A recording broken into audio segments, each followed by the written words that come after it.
So why is Rose Seidler House known as Australia's most important modernist building? There are two driving factors behind the importance of Harry Seidler's first Australian building. Number one, the house was the first in Australia to showcase modernist methods of architectural theory and practice. Number two, it defied convention of suburban Australian architecture, paving the way for the future of modernism in Australia. Not only was Rose Seidler House the first in Australia to fully express Bauhaus principles, it was also Harry Seidler's first ever commission. Seidler moved to Australia in 1948 on his mother's request to design her a home in Wahroonga in Sydney. He had no actual intention of staying after the house's completion. It was only after the extreme architectural success of the house and the extensive publicity he received from the media did he actually decide to stay and work in Australia. Rose Seidler House was the first in Australia to explore the theories of modernism at an affordable and domestic scale, bringing Bauhaus language down under. Three key principles of Bauhaus philosophy can be seen throughout the house. The first being the Bauhaus mantra, form follows function. The second, minimalism. And the third, Gesamtkunstwerk, which refers to a total work of art. The phrase was first coined by American architect Louis Sullivan and became the philosophy not only of the Bauhaus, but of modernism in totality. This principle can be seen in Seidler's design, with the exterior of the house reflecting the functions of the rooms within, showcasing the true nature of the design rather than hiding the structure through ornamentation. Four basic materials were used: natural stone, concrete, timber and glass, all of which are shown in their natural state, devoid of cladding or decoration. In this way, Seidler shows off the beauty of natural materials in their raw form and highlights the inherent function of these materials in relation to its construction.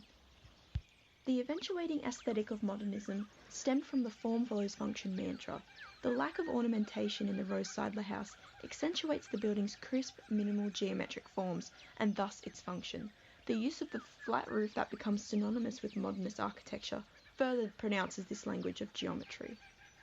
This minimalist philosophy followed similar cubist and Gestile art movements of the time.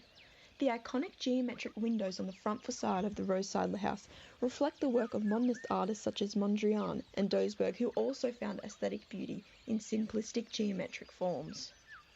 The third principle clearly demonstrated in Seidler's design is the Bauhaus philosophy, Gesamtkunstwerk. The term refers to a building that combines all disciplines, such as art, sculpture, industrial design and architecture, to create a total work of art.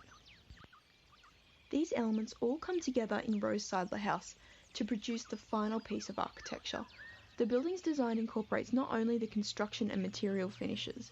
Seidler also incorporated a built-in radio, a cubist-like art mural on the outdoor terrace, hand-picked modern furniture from New York, and details down to the type of crockery and cutlery used in the house. The totality of design was so important to Seidler he even barred his own mother from displaying her 18th century Viennese tea set in the house, as Harry considered it to be the very antithesis of modern furniture. With Seidler working under Walter Gropius before moving to Australia, it's clear as to how Bauhaus philosophies influenced his design of Rose Seidler House. However, the house also takes on many of Le Corbusier's principles, despite Seidler never having worked for or with Corbusier.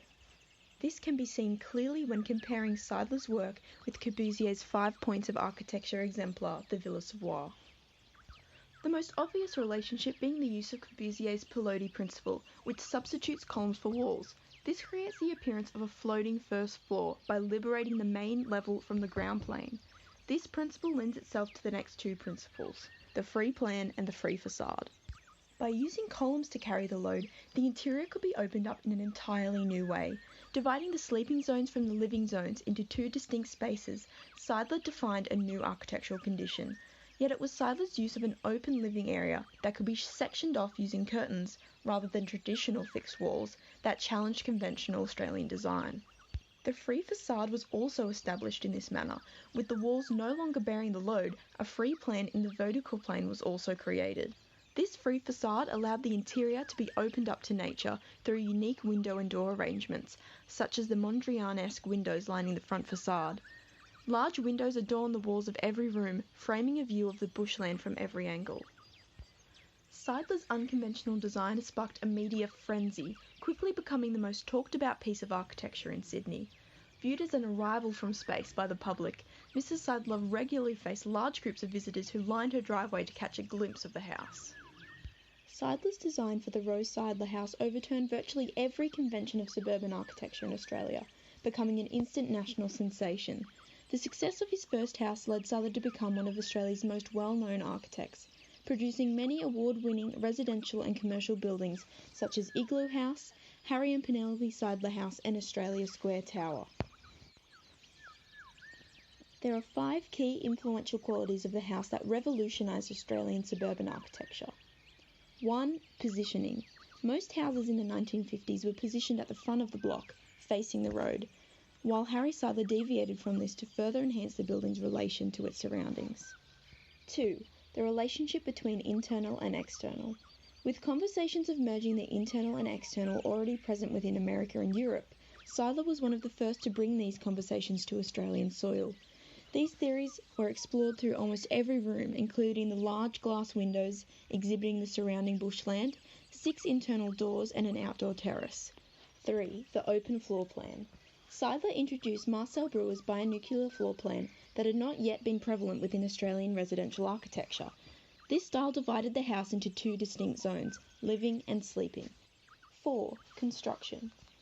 With the commencement of World War II, the conventional building materials and methods were not feasible. Seidler influenced residential architecture in Australia through innovating new methods to construct houses using available materials. 5. Technology. The house introduced many examples of modern domestic technology and commercial products that later became standard in Australian homes. Rose Seidler House is socially and historically significant because of its influence on the character, design philosophy and construction of domestic architecture in New South Wales and later Australia as a whole. This included direct imitators in the 1950s and in subsequent decades the effects on architectural thinking, theory and practice. Even 70 years on, the influential design principles of Rose Seidler House can be seen throughout the residential architecture of Australia.